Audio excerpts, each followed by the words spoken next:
Dr. Mark Changizi here, your Science Moment. Today I'm going to talk about good intentions. I'm often describing societal level evil and just, talking about how the fact that societal level evil is rarely done with evil intent. So often in my arguments I say, look, a lot of the folks that did this to us, did the COVID interventions, did the lockdowns, the mask mandates, the vaccine mandates, and so forth, they had good intentions, right? This is the kind of thing even if they had good intentions, it's still going to be the case that everything gets messed up in these parts. I talk about this all the time. Even if they have good intentions, and very often they did have good intentions. People say, no, they didn't have good intentions. They were trying to kill people, Mark. They were just, lining their pockets. They were just trying to acquire more power. And that's it.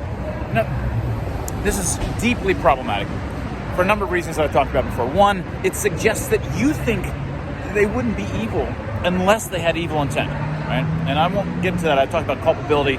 Got a playlist series at YouTube on culpability in the context of mass hysteria, where folks really believe, and the narrative it's been selected to justify these crazy beliefs, right, that they're doing good. But I want to set that aside and focus on something different right now.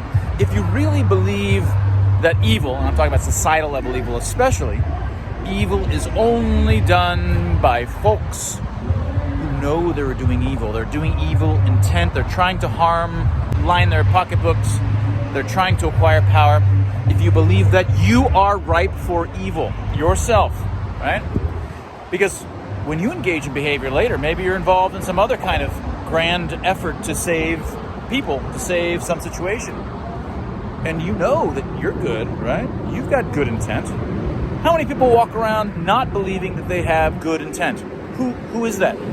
Almost nobody. Jeffrey Dahmer apparently knew he was doing evil and he couldn't stop, right?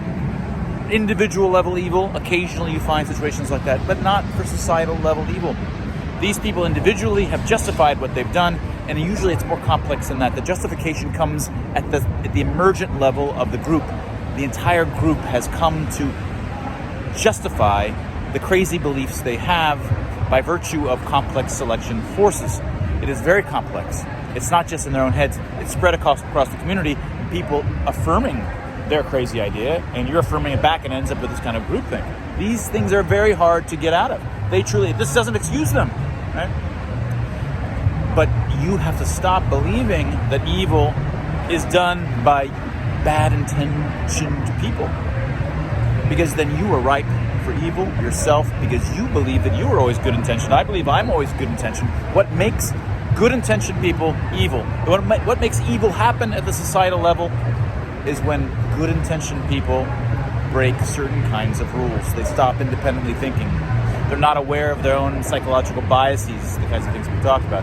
They violate civil liberties. They're no longer willing to even consider certain kinds of liberties, civil liberties, because they're now taboo and no one should be allowed to do that.